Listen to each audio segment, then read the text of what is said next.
Hi, thank you for joining us. My name is Grace Mason. I use they, them pronouns. I am a senior studying gender studies and health society and policy with minors in sociology and political science. And I am on the violence prevention ACEs team. And I am very excited to introduce Franci Taylor of the American Indian Resource Center. Halito, good morning. I'm Kasawasat Kitopahasat Isquayo, which encapsulated in that, which is my traditional name, is also my pronouns and my job duties actually as an adult. I'm also known as Franci Taylor. My name by law isn't permitted or wasn't permitted on documents such as a birth certificate or a driver's license. So that's why I state it first. I also want to state as a personal statement, and this is my personal statement, not related to the University of Utah, is that it is wise for us to always remember that anywhere you stand in the United States is indigenous homelands. And here at the University of Utah, the land that the university actually sets upon was designated in the 1863 treaty as being associated with the Skull Valley Ghost Shoot. But this was an area of mass hunting and gathering. And so the Shoshone, the Paiute, the Ghost Shoot, and the Utes all claimed this area as an area that they would pass through on different times of the year on their hunting rounds. As an archaeologist, we have solid data that this area was inhabited for over 10,000 years by solid carbon 14 dating. The fact that you don't find monuments, man-made monuments here, is an indication of the degree to which the original peoples that lived here protected, cherished, and utilized this land as a relative, not a resource. My job here at the university is the director of the American Indian Resource Center, which is a center that's open to everyone. If you're interested in American Indian culture and history, want to know more, or if you're an American Indian Alaska Native student, this is your home away from home. This is the place where you come to get assistance, advocacy, help in any way. We have a pantry, we have a computer lab. We are here to support student success. Every student may view that success slightly differently. So we are here to advocate for which success a student wishes to acquire. Thank you. Thank you for that. I would also like to say that I am joining from unceded and occupied Ghost Shoot in Eastern Shoshone land. And that is a critical part of the work that we do at the Center for Student Wellness and the ACEs team to recognize justice and work with Indigenous groups to restore justice to communities who are currently facing white supremacy and settler colonialism. And so one of the most damaging things of settler colonialism is the lack to recognize that those indigenous people that we've mentioned are not historic. They continue to be here and their presence in this environment, in this area, and to ignore them and to eliminate them or place them historically is one of the most significant forms of ongoing colonization that we face. definitely, this year's theme is wellness beyond whiteness. And I wanted to ask you, Franci, what does that theme mean to you and the work that you do with the American Indian Resource Center? Wellness, one of the things we struggle with, especially in higher education, is we have terminology that is codified. And so my concept of what is wellness for me is not necessarily how you perceive wellness for you. These Mm-hmm. are very ambiguous but coded terminologies.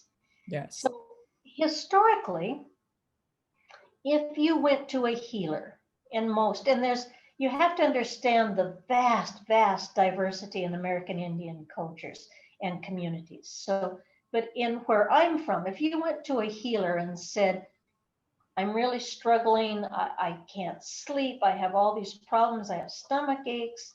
One of the first things they're going to ask you is, how are things at home? How are your children, your partner, your relatives? What is going on in your world?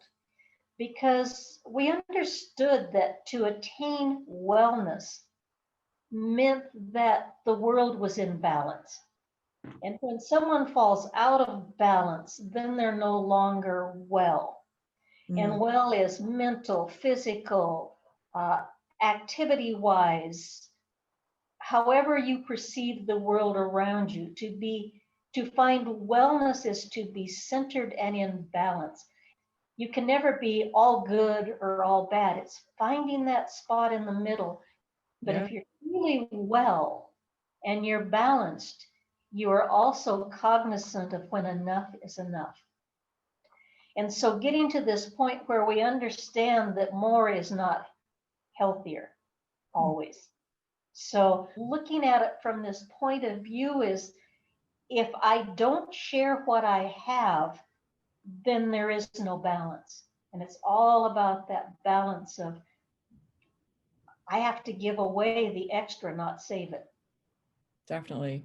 And that, I think that connects to that theme of wellness beyond whiteness, because I think whiteness has jumped into and has become the conversation surrounding how we know our health, and how we know ourselves to be whole. Where, if you want to focus on your like physical health, there's all these things you can buy to get that done. Or if you want to connect spiritually, there are all these seminars that you can purchase an invite to. But I think the idea of like recognizing where you are, recognizing where your friends, your family, and your communities are at, like honoring each other's needs, and having an awareness of that is also a part of wellness that is not considered in the traditional framework. Wellness here is whatever the student that comes in needs, or the person that comes in. Down to the fact, if you need a couch to crash on, I'm told that we have the best sleeping couches on campus here at the AIRC. That is a hot commodity item. It is, but think about sleep and how you must have a sense of security and safeness, Yeah, actually fall asleep and sleep well. And so we provide that here. This is a safe place for anyone that comes here. that's wonderful. I really appreciate your mentioning of being whole and enough, both as like your individual definition, like understanding the balance that that comes with, but also working and creating a space at the AIRC that makes that happen, where students can also feel that way. When it comes to this year's wellness fair, is there anything that you are looking forward to particularly, or excited for? I'm a storyteller. I'm I've a noticed. teacher.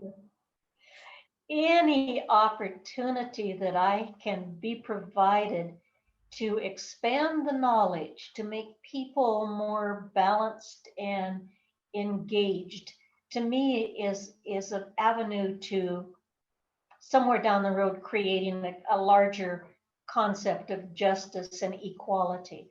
Our minds are so marvelous if we allow them to be. Yeah, If we can step outside of the boxes that society has placed us in and would love to keep us grounded within, the world can be a marvelous place.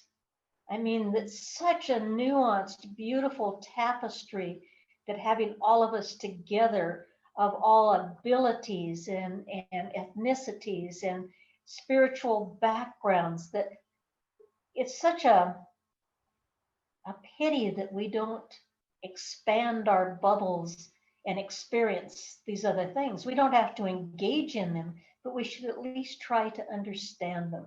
thank you again for joining me Folks who are watching this may not know that we started this interview at 8 a.m. So I want to thank you again for joining me so early in the morning for many of us. So, is there anything else that you would like folks to know about you or the work that you do before we go? Yes, there is. At some point, I would love it if you could post my email. Yeah, And I would like people to know that, again, the American Indian Resource Center is a resource for every student on campus. Even if you're just curious, if you have a question, there are so many detrimental myths out there about American Indian people that send me an email. I'm always willing to talk. I awesome. feel that the better educated we all are about each other, the better off we'll be.